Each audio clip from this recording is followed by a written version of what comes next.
Eis que te digo, Deus manda te dizer, ou assim diz o Senhor. Se você frequenta uma igreja pentecostal, você provavelmente já ouviu essa frase diretamente para você, ou para alguém que estava muito próximo de você. E eu tenho certeza que você entendeu muita coisa errada sobre o que são as profecias. Primeiro, você entendeu errado porque talvez você leu e não entendeu o texto, ou porque te ensinaram errado. Sim, porque muita gente que ensina sobre profecias também não entendeu sobre as profecias. E eu vou mostrar para você aqui, nesse vídeo, alguns textos e explicar algumas coisas. Então fique até o final para você entender, e aí depois você vai me dizer se você tinha ou não tinha entendido muita coisa errada. Tá? Aproveita para, se você estiver concordando com o que eu estou falando, deixa um comentário. Se você discordar, também deixa um comentário. Se inscreve nesse canal se você não for inscrito e deixa um curtir se você achar que fez sentido para você, para eu saber que você está concordando. Beleza? Vamos lá então.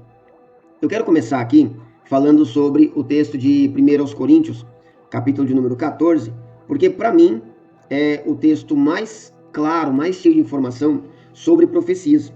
Existem outros textos que falam algumas coisas sobre profecia, mas aqui no contexto igreja, porque as pessoas ficam separando o Antigo Testamento e o Novo Testamento, porque existe uma separação, claro, mas algumas coisas, a separação ela é muito ilógica. Mas vamos lá. Eu vou utilizar texto aqui do Antigo Testamento, um texto específico, mas aqui, 1 Coríntios capítulo 14, é o texto mais completo em relação a profecias no sentido da igreja. Eu estou usando aqui a minha Bíblia, porque eu sei exatamente onde estão as coisas nela, então eu gosto de ler nela, mas também está aqui na tela para você me acompanhar. E eu estou usando a Almeida Revista e Corrigida. Tá? Aqui, para mim, é a melhor tradução que tem, é a que eu mais utilizo. Então, 1 Coríntios capítulo 14, Paulo vai falar sobre o dom de profecia e o dom de línguas. Lembrando que lá em 1 Coríntios capítulo 12, Paulo fala sobre a quantidade de dons que existem, né? Ele vai falar sobre terem muitos dons, que tem vários dons, mas é o mesmo Espírito, tal, é o mesmo Senhor. E aí ele vai depois separar e vai falar sobre o dom de profecia e o dom de línguas. Então tá aqui, acerca dos dons espirituais, não quero, irmãos, que vocês sejam ignorantes. Vós bem sabeis que eram gentios, levados a ídolos, conforme o mundo e tal. Vamos lá.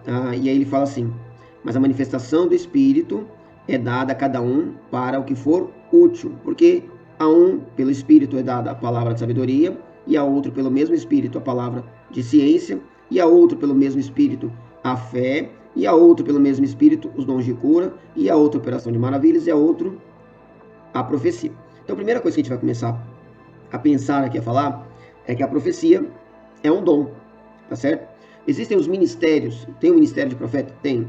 E eu tenho um vídeo falando sobre profetas nos dias atuais, que muita gente insiste em dizer que não tem profetas mais hoje. Tem profetas hoje sim. Eu tenho um vídeo falando disso, eu vou deixar aqui para você. Mas o dom de profecia. Quem tem o dom de profecia é necessariamente o profeta? Necessariamente não. Mas se você tem um dom, você pode exercer um ministério. É questão de você exercer. Por exemplo, se você canta, você necessariamente você é um cantor? Não, a não ser que você queira exercer o ministério do canto. Você começar a cantar, aí você se torna um cantor, porque você está exercendo o dom que você tem como um ministério. Você está se dedicando a ele direto. Mas o profeta vai ser a mesma coisa. Então, existe aquele cara que é o pastor da igreja, mas ele também é um profeta.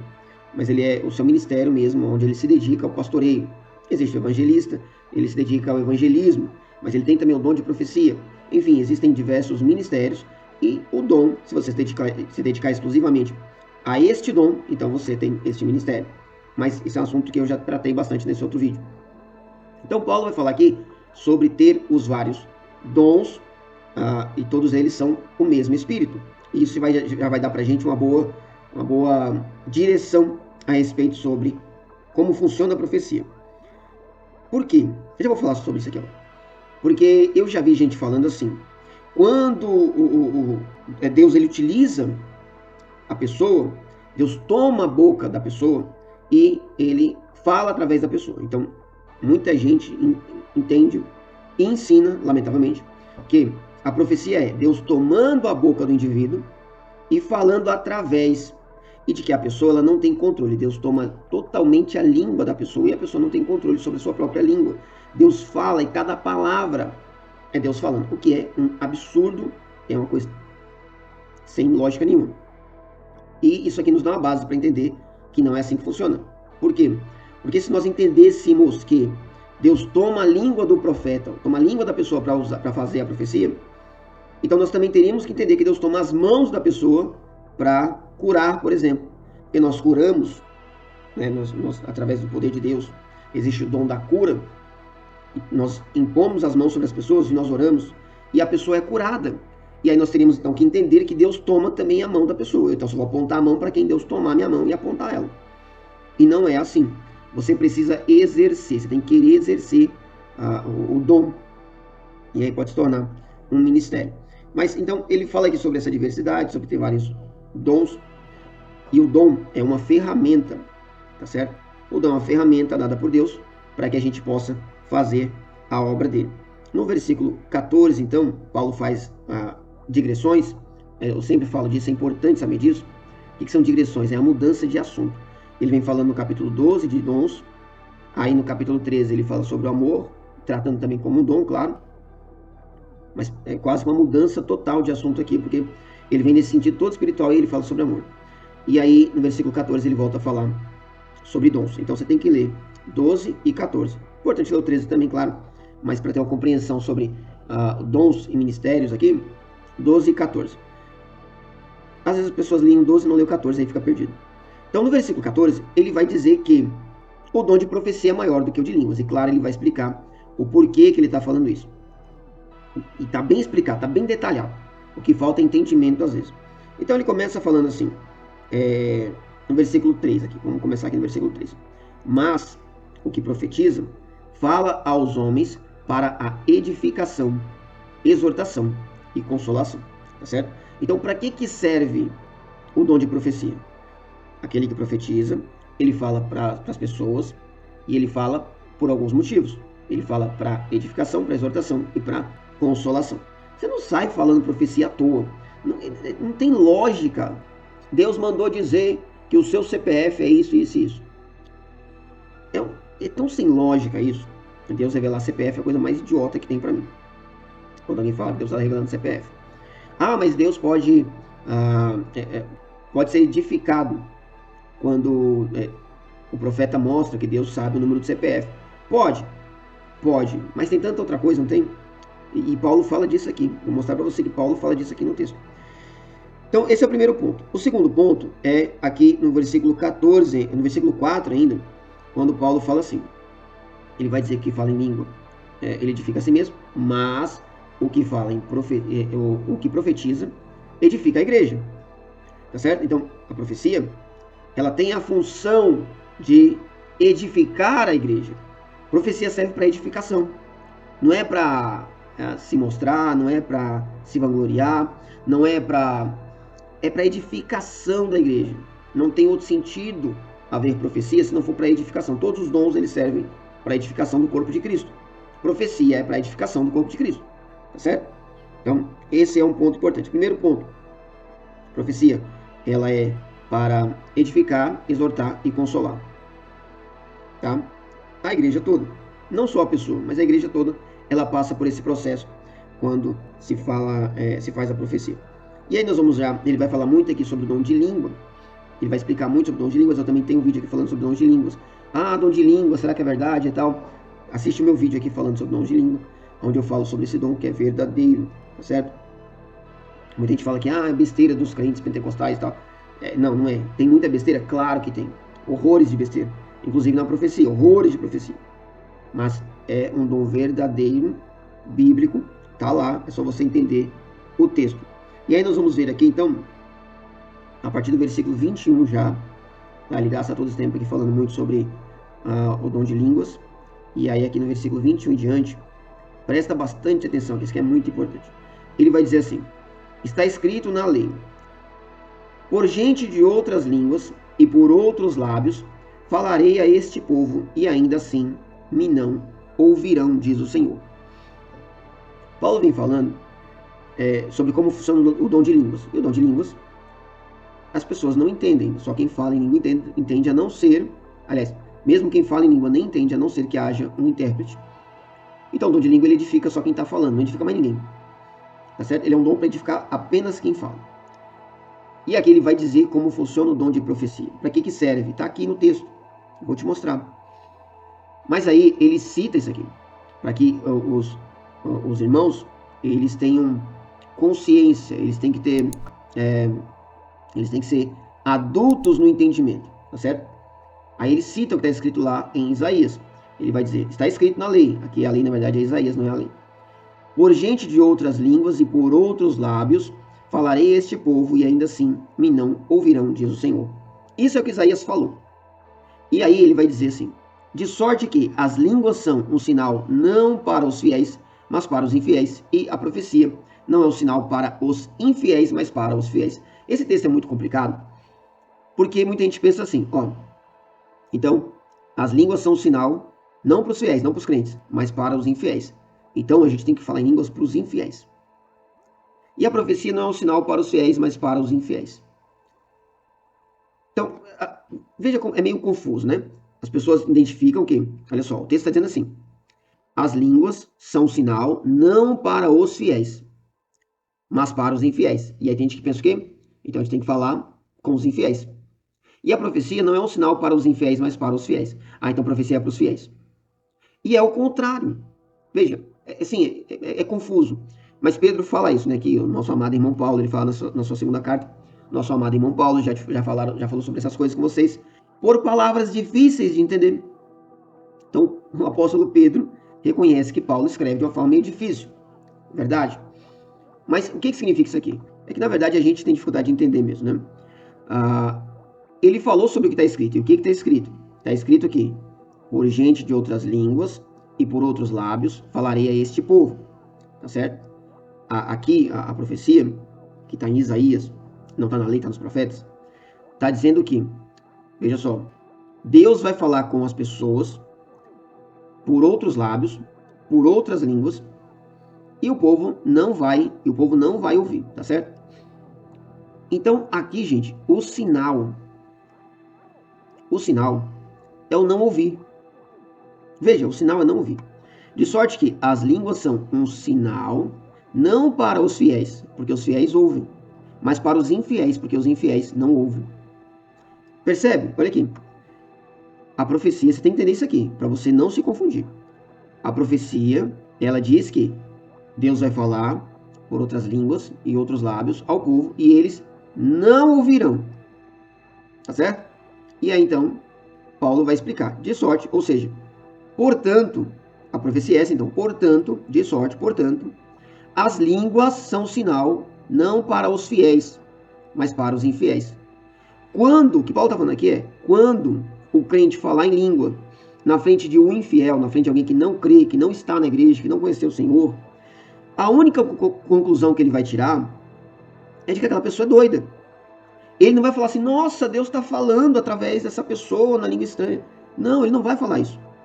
Aí muita gente na igreja hoje, chega um visitante lá, e né, um monte de visitante na igreja, e o povo dando a falar em língua. E o visitante não entende nada. E não vai entender. Ele não vai ouvir. Está profetizado em Isaías. Tá? E a pessoa vai pensar o quê? É doido. Lembra lá quando, em Atos 2, quando o povo, os crentes, né, os apóstolos começaram a falar em outras línguas? E alguns falaram assim, estão bêbados, estão cachaçados. Né? Então, essa é a única visão que o infiel tem. Tá certo? E aí, do mesmo jeito, a profecia não é um sinal para os infiéis, mas para os fiéis. Que, nesse sentido, fica meio que o contrário. Por quê? Porque é muito fácil um não crente ele reconhecer Deus na profecia. Mas para um crente, às vezes ele tropeça, ele não crê na profecia. Né? Porque aí, às vezes ele fica meio soberbo e tal. Enfim, a gente vai falar disso depois também. Mas presta atenção nisso aqui, isso é importante, tá certo? E aí, ele vai falar então, ele vai explicar como isso funciona, né? Se, pois, toda a igreja se congregar em um lugar e todos falarem em línguas e entrarem indoutos ou infiéis, não dirão porventura que estáis loucos? Veja, o Paulo está explicando aqui o que eu já expliquei. Ele está explicando aqui.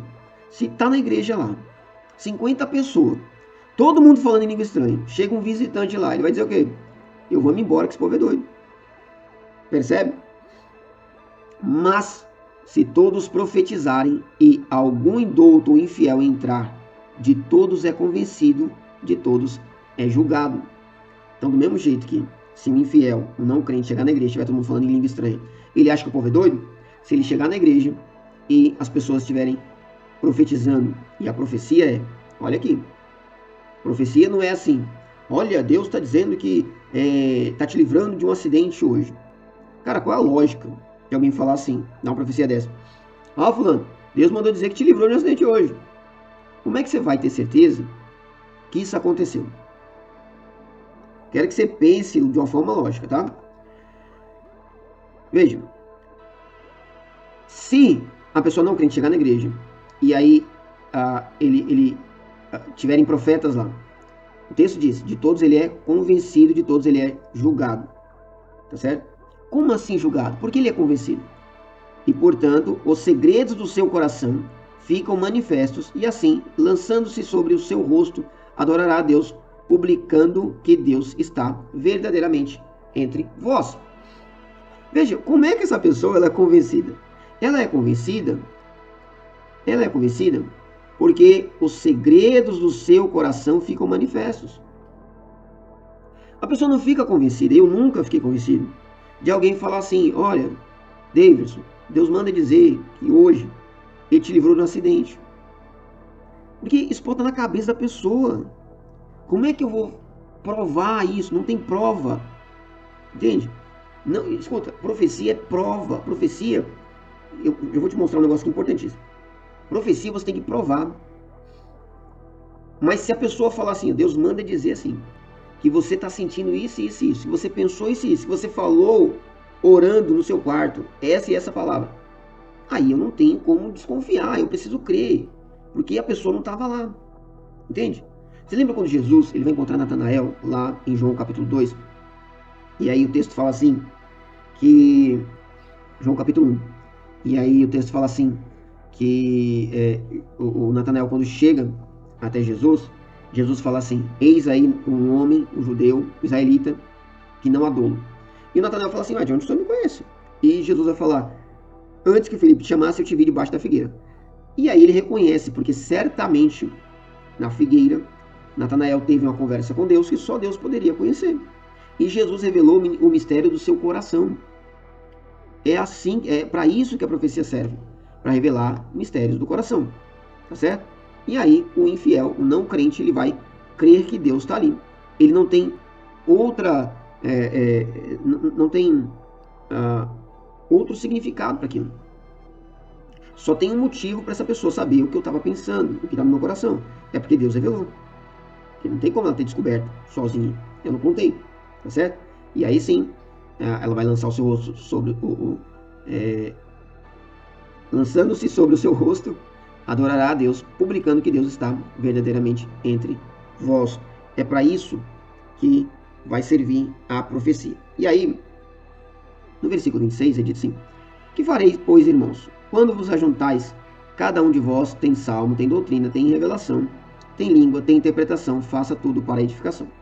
Tudo isso tem que ser feito para a edificação, tá certo? A profecia é para a edificação. Não tem outro motivo para alguém profetizar se não for para a edificação. E falem 2 ou 3 profetas e os outros julguem. Aí aqui, eu já vi gente falando que esse julgar é você julgar o profeta, tá certo? Então muita gente pensa assim, né? Primeiro que muita gente é julgada pelo profeta, né? Quantas vezes eu já vi acontecer, você já deve ter visto, alguém fala assim, ó, Deus manda dizer isso, isso, isso aqui, vai acontecer isso, isso, isso, mas você tem que crer. Se você não crer, não vai acontecer. Ou seja, imagina, eu estou falando isso para você, eu tiro de minha responsabilidade e coloco na sua cabeça. Eu falo assim, ó, você que está me ouvindo, Deus manda dizer que daqui uma semana vai te acontecer algo especial, mas você tem que crer. Se você não crer, aí não vai acontecer, o problema é teu. É uma safadeza gigante, tá? É uma safadeza. A profecia, ela tem que ser julgada. E como é que você julga a profecia? Já vou te falar como é que você vai julgar a profecia. Você aprender nunca mais ser enganado, tá? Muita gente pensa que, eu tenho que crer. Quantas vezes já vieram me falar assim, Davidson, eu recebi uma profecia, o senhor falou isso, isso, isso. Você acha que é verdade? Como eu vou saber que é verdade? Só tem um jeito de saber se é verdade. Aqui muita gente pensa que você tem que julgar o profeta. Não é o profeta que você tem que julgar. Você vai julgar a profecia para depois julgar o profeta. Você não olha para a pessoa e fala assim, não, eu acho que aquele ali não é profeta, não. De repente é. Você não vai olhar para a pessoa e identificar se ele é um profeta ou não. Você vai olhar para a profecia, para você identificar se ela veio de Deus ou não. Tá certo? Nós temos aqui, deixa eu ver aqui só. Nós temos aqui a maneira de julgar a profecia. Primeiro em Tessalonicenses, nós temos, só para você não se confundir depois com o texto, está dizendo assim, capítulo 5, versículo 20. Não desprezeis as profecias, examinai tudo e retende o bem. Então tem muita gente que vai desprezar a profecia. Não faça isso, não despreze a profecia. Talvez seja Deus falando, talvez não seja. Você não pode desprezar, porque de repente está desprezando Deus falando. Então não despreze a profecia. Você tem que examinar e aí você vai reter o que é bom. Tá certo? Isso é o que está em 1 Tessalonicenses. Muita gente vai dizer assim, não, nunca você pode desprezar a profecia, jamais. Mentira. Tá? Você sempre vai ouvir e você vai examinar.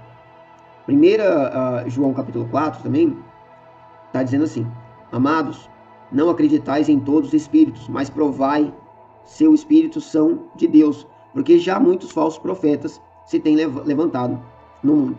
Então, às vezes, a profecia não é de Deus, às vezes é um falso profeta. Não é para você desprezar de cara, é para você prová-la. E aí, se ela for verdadeira, se ela mostrar verdadeira, você vai reter o bem. Se ela não for verdadeira, aí sim você vai desprezar e você vai considerar que ele é um falso profeta. Como então que a gente vai julgar a profecia? A profecia primeiro, depois o profeta. Isso já está, há muito tempo já, Deus já explicou. Lá em Deuteronômio capítulo 18, versículo 21 e 22, é o suficiente. Aqui, Moisés, vem falando sobre os profetas, ele fala assim, e se disseres no teu coração, como conheceremos a palavra que o Senhor não falou? Como é que eu vou saber que aquela pessoa que profetizou, ela falou em nome de Deus? Alguém fala assim, Davidson, Deus manda dizer que segunda-feira que vem vai te aparecer uma nova porta de emprego. Se o cara falar assim, você tem que crer, se você não crer, não vai acontecer. Pronto, você já despreza, já fala, não, você está mentindo. Tá? Na cara, você pode considerar que o cara está falando besteira. Você não tem que crer. É o contrário. Tem que acontecer para você crer. A profecia é para fazer você crer. Não é você que tem que crer na profecia. Se ele falar, a pessoa falar isso, como é que eu vou saber que é de Deus ou não? Tá aqui, ó. Quando tal profeta falar em nome do Senhor e tal palavra se não cumprir, nem suceder assim, esta é a palavra que o Senhor não falou. Com soberba a falou tal profeta, não tenhais temor dele. Então, gente, olha que coisa simples. Como é que você vai interpretar, julgar a profecia se é de Deus ou não? É simples. Espera acontecer. Se me falar que na segunda-feira tem que aparecer uma coisa para mim, eu vou esperar até segunda-feira. Se acontecer, foi Deus quem falou. Se não acontecer, não foi Deus quem falou. Percebe como é simples isso? Percebe como são as pessoas que dificultam um pouco o entendimento? E aí nós voltamos então para aqui 1 Coríntios, que só tem mais umas coisinhas para te mostrar aqui e a gente encerra. Que é o seguinte, 1 Coríntios ainda, nós lemos o seguinte, falou sobre julgar, e nós vamos julgar quem? Julgar a profecia. Se não acontecer, a pessoa mentiu, a pessoa se enganou, pode ser várias coisas, a pessoa pode se enganar uma vez, pode sentir dela como o profeta Natan, que sentiu no seu próprio coração, não era Deus falando, ele pensou que era. Mas se acontece sempre, então é um falso profeta. E aí nós vamos ver o seguinte, o versículo 32, ele está falando assim, e os espíritos dos profetas estão sujeitos aos profetas.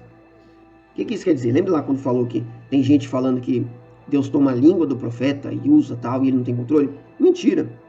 Mentira. A profecia é Deus revelando a pessoa pelo Espírito. Deus dá a revelação e está comigo. Eu entrego aonde eu quiser, a hora que eu quiser, da forma que eu quiser. Não tem isso de Deus tomar e sair usando a pessoa. Se tivesse, não tinha profeta errando português. Já pensou nisso? Deus não fala vassoura. Se fosse Deus tomando, ninguém errava nem o português na hora da profecia, mas erra. Então, não existe isso, tá bom? O espírito dos profetas estão sujeitos, os espíritos dos profetas estão sujeitos aos profetas. Veja que está no plural e eu acho isso excelente. Por quê? Porque mostra que Deus dá a profecia para o profeta, Daí em diante, a profecia está com ele. Não é o Espírito está sujeito ao profeta. O Espírito Santo não está sujeito a ninguém. Mas ele dá a profecia e daí está na mão do profeta. E os espíritos dos profetas estão sujeitos aos profetas. Veja, Paulo está falando assim, não tem bagunça. Quando começa um monte de profeta a falar junto bagunçado, não, cada um deles tem controle sobre si. Eles estão fazendo bagunça porque querem. Tá certo? E aí, para a gente finalizar aqui então, nós temos o versículo 33, onde Paulo vai falar justamente sobre essa confusão, né? Porque Deus não é Deus de confusão, senão de paz, como em todas as igrejas dos santos. Então, Deus não é Deus de confusão. Tá? Tem profecia que mais confunde as pessoas. Eu aconselho cada pessoa que vem com cada caso. Deus falou isso, a pessoa falou em nome de Deus, não sei se é verdade. Eu tô com a vida assim, assim, assada. O que eu faço? Para onde eu vou? Onde eu tô? Sabe? É umas loucuras. Então, Deus não é Deus de confusão. Tá? As profecias, elas servem para a edificação, não para a confusão. Elas são para revelar o culto secreto dos corações. Aquela profecia que Deus dá dizendo que algo vai acontecer. Você não tem que acreditar nela para ela acontecer. É o contrário, ela tem que acontecer para você acreditar nela. Tá certo? Ela é para que você seja edificado, para que a igreja seja edificada. Então, vem a profecia. Se ela se cumprir, foi Deus falando. E isso vai edificar você e a igreja. Se ela não se cumprir, não foi Deus falando. É simples assim. Tá certo? Então, espero que você tenha entendido, tenha gostado. Se você achou interessante, considere se inscrever nesse canal. Curte esse vídeo, manda para outra pessoa. E até um próximo vídeo. Que Deus abençoe sua vida.